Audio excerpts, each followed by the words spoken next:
Hello everyone and welcome back to another video. Today we're going to be doing two things. You're going to learn how to make and use a tool, and you're going to make a working button that will give you a tool acting as a shop. So, first thing we're going to do is add a tool into the workspace. I will just leave it with the name tool and add a part under it. I'm going to make this part a 1 by 1 by 1, where this size thing's on this part. Oh, it's not. Okay. Here, 1 by 1 by 1.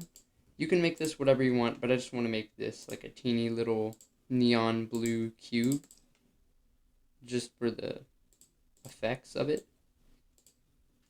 And we're going to name this handle, and move it out and back in, and it will give it a touch interest here. This means that it is going to, this is where the player grabs on the tool so that the player can hold it. So that's all that is for the tool part. Move it down to starter pack, and that is how it starts off with the player. I'm going to start the game. Okay, so you can see here, it is working. You can now grab this part. If that's all you needed, you can click off the video, but I advise you stay till the end, because you might learn something else that you might need later. Let's go back into the Explorer. Okay, so now we're going to make a part that you click on, and it will give you the thing we just made. I'm going to make this green and glowing, because we have a glowing theme going on here. Add a click detector under there, and a script. And in replicated, move your tool from the starter pack to replicated storage here. That is just so that it's not in the physical world. You'll see that the tool is no longer here. You can see the outline of the tool in right there, but it does not matter because it's in replicated storage. It won't affect anything in the game until it is called as a clone. So first thing we're going to do is we're going to define where the tool is, which is game.replicatedStorage.tool. That's our tool. And the tool, yes, so that's all we need for that. Now we need to get the click detector, script.parent.clickDetector. Sorry for my dog in the background.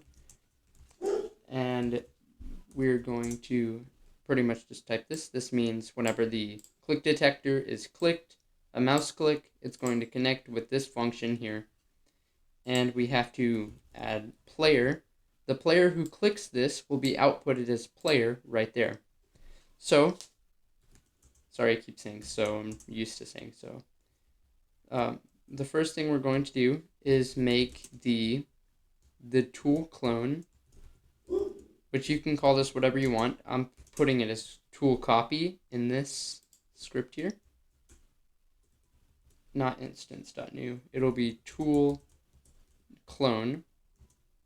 This means it's creating a clone of the tool, and in this script it's calling it tool copy.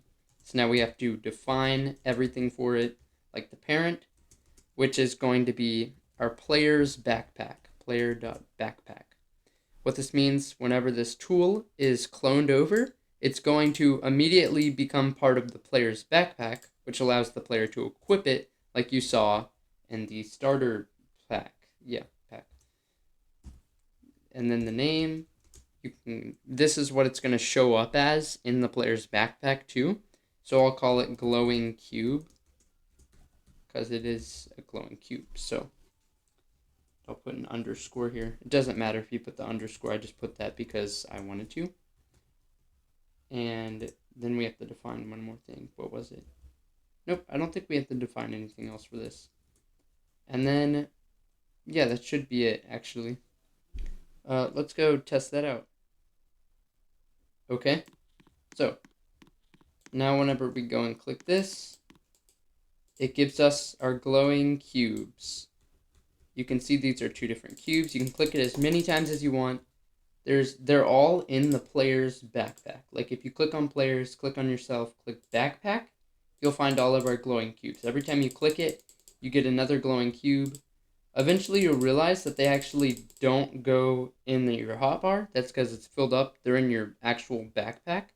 If you click on the tilde right under the escape button on your keyboard, you will open up your backpack menu, which you can then switch things out of your hotbar and certain ones back on. But with the same object that's kind of goofy, it's kind of obvious it's goofy because all of these things are the same. So I hope y'all learned something in this video, other than the fact that there's a million things in this backpack right now. Y'all have a great day. Make sure to like and subscribe if you enjoyed this, and if you want to be updated with new videos. I post every week at least once, but normally I post twice a week. So see you again in the next video if you like the videos. Also, suggestions for videos, even funny ideas that I could create in Roblox Studio, I'm completely okay with. I would love one of those. So yeah, see you in the next one.